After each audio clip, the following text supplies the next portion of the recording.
Hey everybody, welcome back to the channel. More Blood and Plunder here as we work our way to the last few of the fighting men for the upgrade characters. We have an interesting one today, a very useful one, and that is the Grizzled Veteran.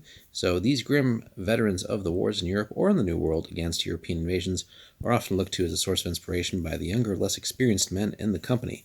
Their experience on the battlefield allows them to serve as a rallying point for their fellow fighters, and indeed that's what they are. Now, they are a little bit more expensive than some of the ones we've looked at, clocking in at 6 whole points. A lot of the ones we've seen are like 3 or 4 points, so this is definitely a little bit more of an investment. A little bit closer to the officer with the massive 10-point upgrade here. But you are getting some very useful abilities out of this. So another interesting one too, which is the fact that it can go for any nationality. So yes, the natives are included on that one. Certainly they could have veterans of their own. And there's no unit restrictions either, so that really presents a whole lot of choices for us. So basically the lack of restrictions for those first two categories is super useful, right? So really we can go anywhere with this. Has a 3-inch command range, which means we also get 1 command point with this guy, and really he can only use it for rally, but again that's nice because that means that unit that he's in can ideally be outside of the commander's range if needed, and so we can focus on rallying with that.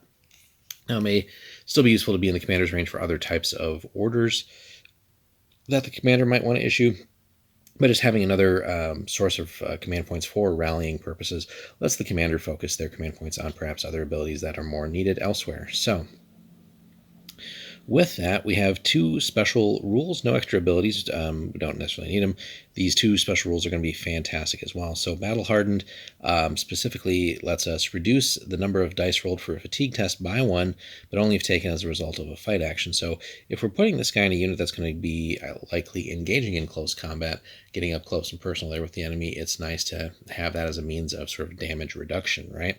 1 less fatigue die is hopefully going to keep us from just acquiring too much fatigue to be sort of debilitated by that, or even like more likely to rout or who knows what, or become shaken, whatever it might be. But just having 1 less die to roll is fantastic there. So that's just active, but again, as a result of a fight action, not a shoot or anything like that. But then the other one is really what we're getting here, and that's a fantastic one. So there are a lot of characters out there that provide tough, especially the special characters, but here, if we're looking to add that to the force, this is a fantastic one to have.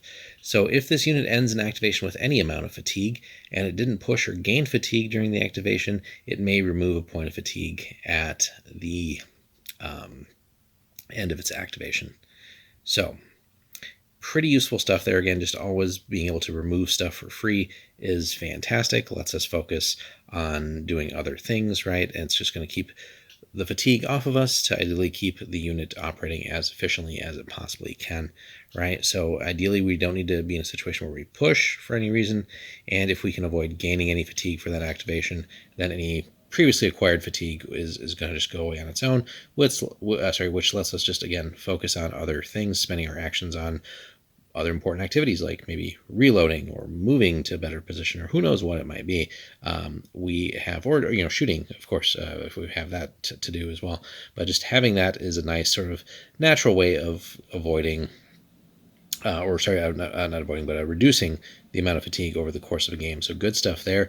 And then, of course, we have our rally action as well. So should we need to, in some cases, give it to a nearby unit, again, they're going to have to be pretty close with only a 3-inch command range, but it just lets us be super useful in multiple situations. So all in all, a nice little combination of abilities here, with the fact that this guy can go into any unit for any faction.